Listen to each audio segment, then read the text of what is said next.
Near mint condition, the home of collected editions. And check out that eye, that's exactly what we want to see. Woo, look at that panel, baby. And that, as they say, is that.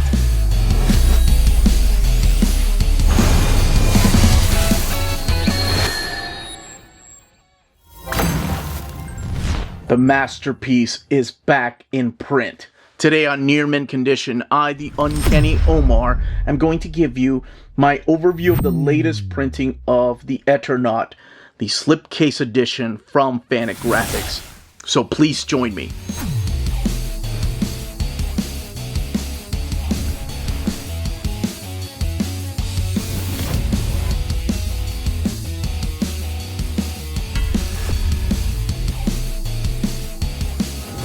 And welcome back, everybody. Before going any further, a big thank you to the folks at Fantagraphics for sending us the latest printing of the Eternaut. And worry not, this is just a sticker. I know people worry about these stickers since they saw the Amazon logo on their Invincible books, but it is just a sticker, and this is sealed in plastic. So that's the first thing we're going to do. Let this book breathe. Goodbye, Netflix sticker. Hello, Eternaut. Okay, let's take a closer look at this. So much like the original printing that came out to the United States, this is a slipcase, the Eternaut, and over there you have the names Oesterheld and López, and of course that's Héctor, Germán, Oesterheld, and Francisco Solano López, the creators. And on the spine, one of the spines, or actually the spine, that's right, the Eternaut, Oesterheld López, the Fantagraphics logo. We were Robinson Crusoe, stranded in our own house, but the sea that surrounded us was a sea of death. And then some of the main characters here, a little bit about the story, when it was originally printed. Now, I do have my first printing, the one that came out, I believe this one came out in 2015, if I'm not mistaken. It's been reprinted a few times. There was another printing in 2019.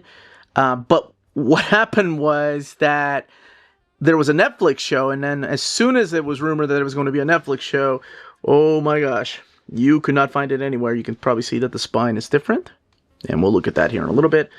And then the back of the book right here, which has the same actual wording, but the font is a little bit different, looking a little bit darker over here. Now, it's not because the book is 20 years old, or I'm sorry, 10 years old.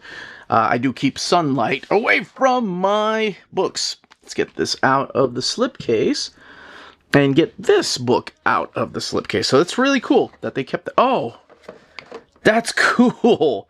It's not, so this has like a, almost like a metallic finish to it. Here, let's hit the light right back there. This has almost like a translucent, like, sorry, the colors, I'm not sure if you can see the colors changing. Oh, that is wicked.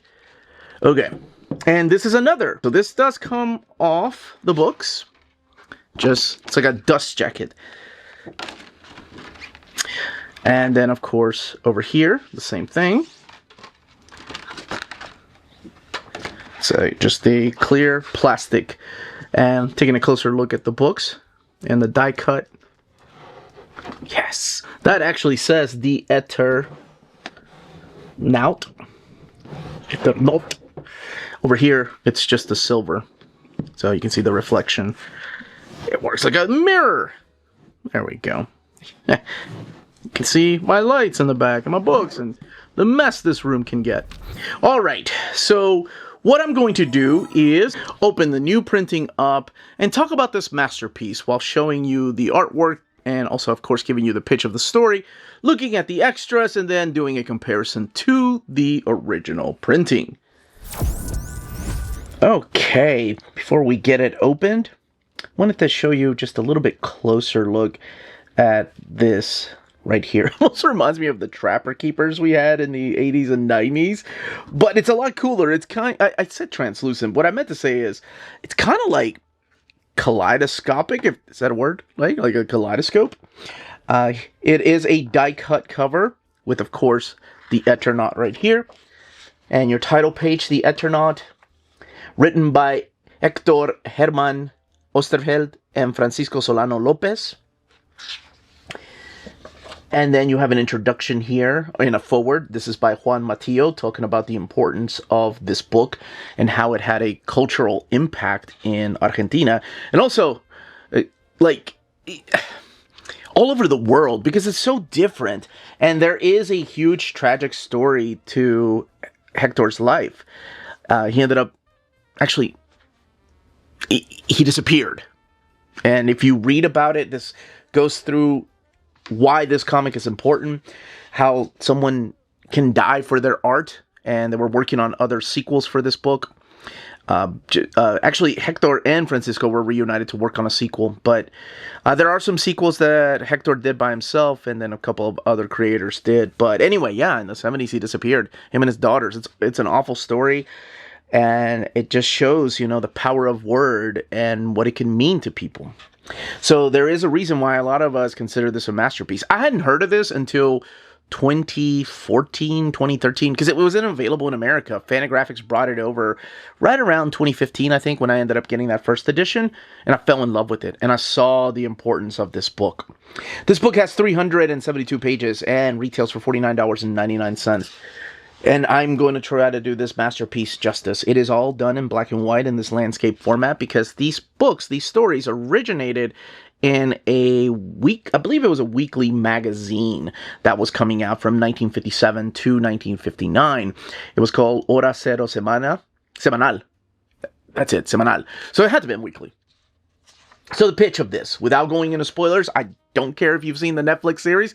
This is a little bit different, but it is completely the inspiration and almost kind of a faithful adaptation. So at the very beginning, we do see a character that's not really a character. This is Héctor, the writer. So Oesterheld, the author of the comic, is sitting down at his desk, and suddenly this ghostly apparition starts to fully form, and he awakens, and he realizes that, oh, I'm in another time. Where am I? And Héctor starts asking him questions. He doesn't really reveal his name. He reveals a little bit of his fate, talking about time travel, navigating through eternity, and he goes by the Eternaut. That's what he calls himself. Now, one thing they don't really specify at the very beginning is what year things are taking place. That actually is revealed a little bit later, and that may or may not spoil things for you, but I'm just kind of leaving that out. So the Eternaut begins to tell his story, and his story takes place in his past, where he is sitting around a room playing truco with his friends. So one by one, again, we don't know his name yet. One by one, we are introduced to his friends. We have Favalli, who's a physics professor. We've got Lucas Herbert, who is a bank employee, but is also crazy about electronics. And then we have Polsky, who's retired and also builds violins in the Eternaut's attic. So we find out that his name, in fact, is not the Eternaut. That doesn't come until a little bit later. But they do start calling him by his full name. And then eventually, when you get to about right here, you find out that his full name is Juan Salvo. He's not rich, but he works at a small Transformers factory, and he lives comfortably here. And he talks about his neighborhood. He has a wife right here. This is Elena, and his daughter, Martita. So this kind of sets the stage for the things that are to come. So I'm going to kind of... It's so hard to do this book justice, but okay. So what ends up happening is that as they're playing Truco, which is a card game, and it is explained through here. The translation is so good, by the way. I never had the chance to read this in Spanish, but I would absolutely love to one day. It gets really quiet outside, and one of the weirdest things that ends up happening is that there is a snowfall. Now, I'm from Peru. We didn't get much snow in the city. And I assume in this place in Argentina is very similar to that. As a matter of fact, it's explained at the very beginning in the introduction how it's very similar to that of Florida. So they don't get a lot of snow. They can only say, like before this story takes place, maybe there were 2 instances of snowfall. So it's a huge deal that snow is coming because they're not in the mountains, right? So that's weird. And then the whole street gets quiet. This is taking place again in the 50s. So there's no technology like cell phones and things to check. But I reviewed the first season. I can't remember if they had cell phones or not in the season. But anyway, he goes and checks on his kids because they're like, this is really eerie.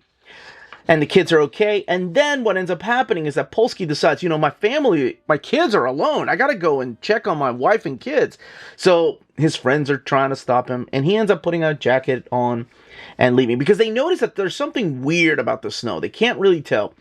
When he steps outside, something horrible happens that everybody witnesses inside the house, and that is Polsky ends up dying. He drops dead.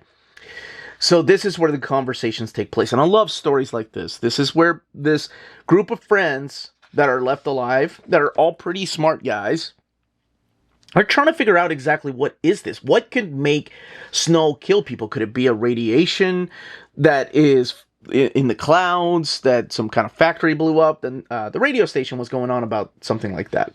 So speaking of radio stations, they start tweaking with the radio, and they find out that it's not just taking place in Argentina. It's not taking place in Buenos Aires.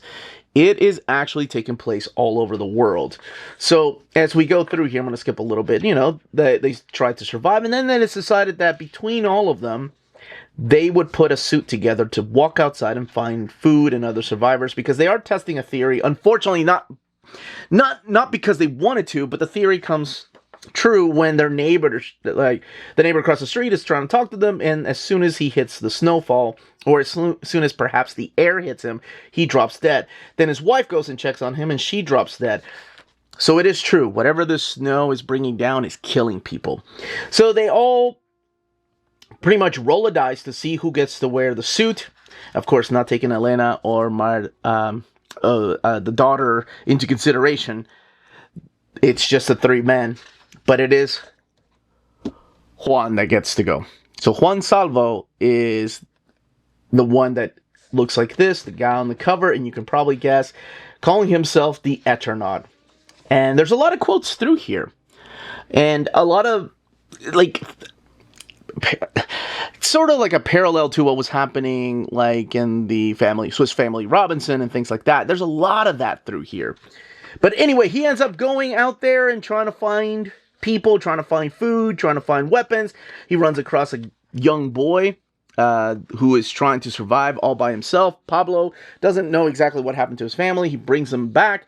So he is reunited with these friends. Now, I'm going to skip a little bit because I don't want to show what happens. But this will sort of explain maybe some of the things that are happening. Eventually, the men end up leaving. So they end up leaving, like Juan and his friends end up leaving Elena and Martita back at the house because they were trying to find a way out of Buenos Aires, and then they get drafted by this army. This army seems to be fighting what they called robot men, or people that seem like their brains have been scrambled and they're just kind of walking around like zombies and fighting each other. Now, that's not the only thing they're fighting. They're also fighting these giant bugs. And they kind of look like beetles. They don't really give them a name. And they're big, they're big beetles like this right here. They end up fighting, and it looks like they have something behind their neck, like almost being controlled. And then eventually, the fight takes on to these big dinosaur giant creatures they call the Gurbos.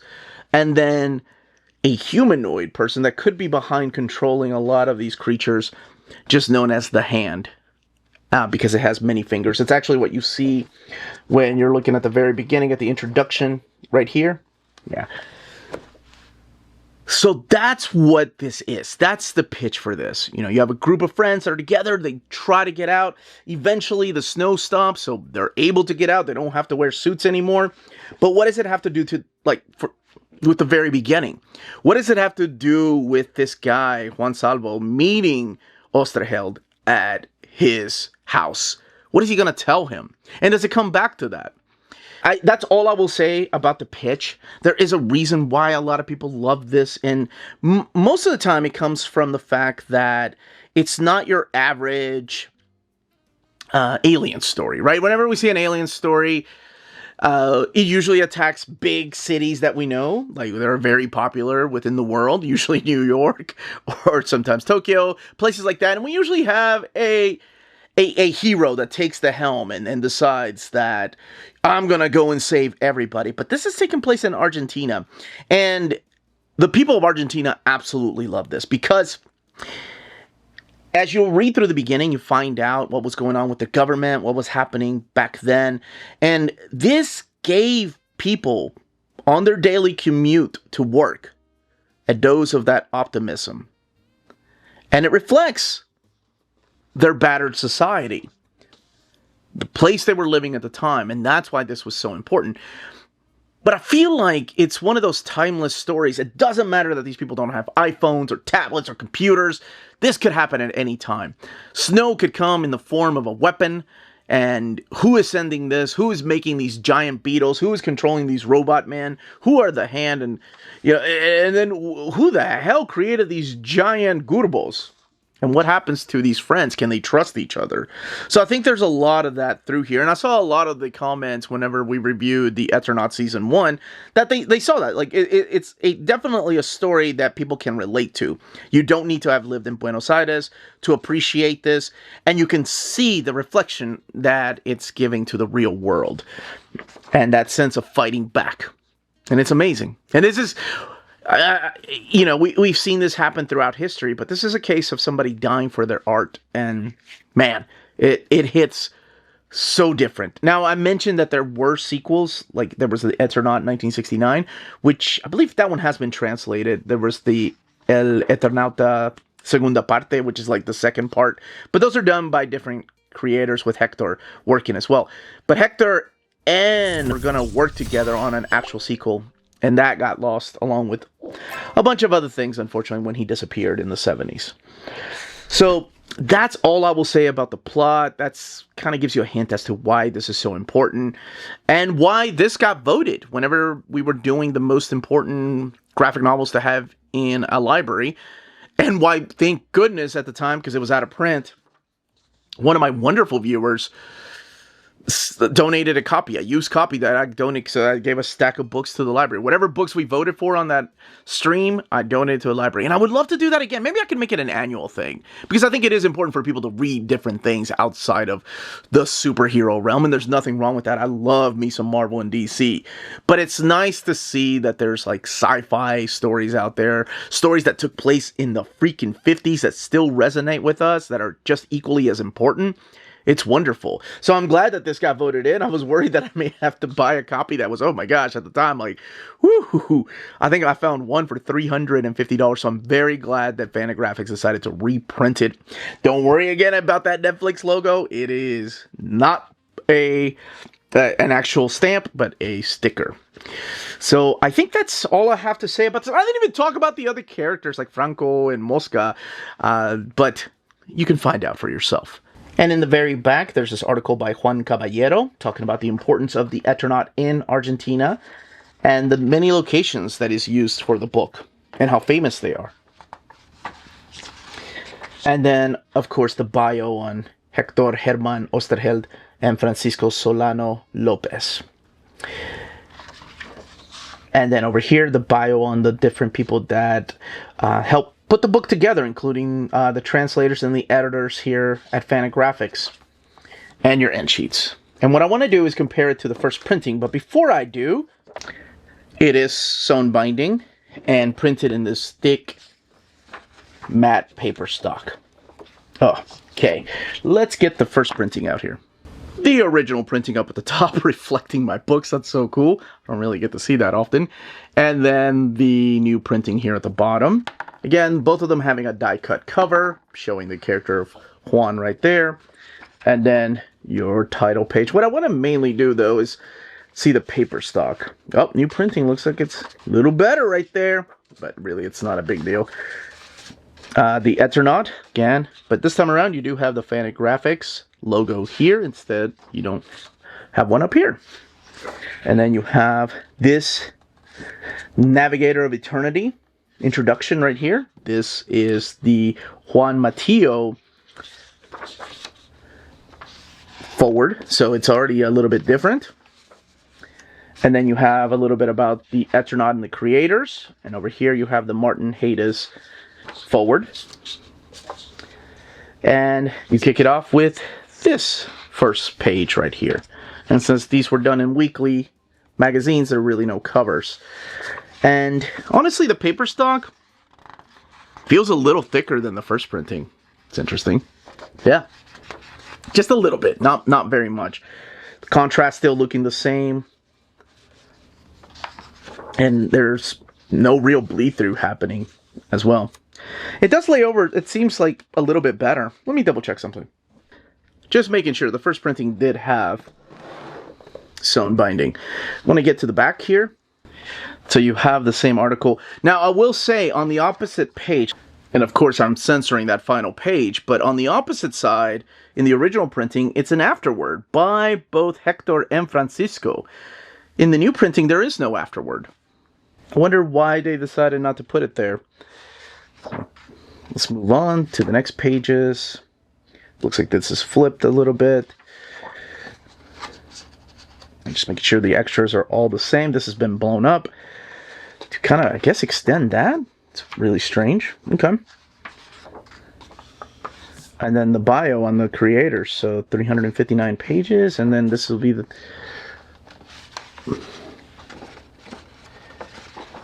There's the bio. Okay. What they did was... Yeah, it shifted these around. Okay, so it looks like they did add some things. But for some reason took away the afterword. And then the back showing the rest of the people that they had an article there. And then the translation has been moved over here. 360 pages for the new printing, 362 pages for the original printing. But that is it. That's what El Eternauta is. That's the Eternaut. That, as they say, is that. If you're interested in purchasing this latest printing, don't forget to check out our sponsors.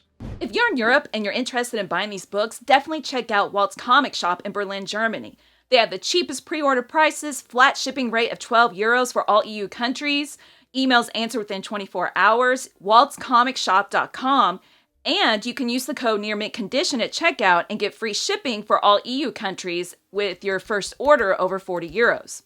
That's Walt's Comic Shop, your reliable source for omnis and premium collected editions in Europe. Ding!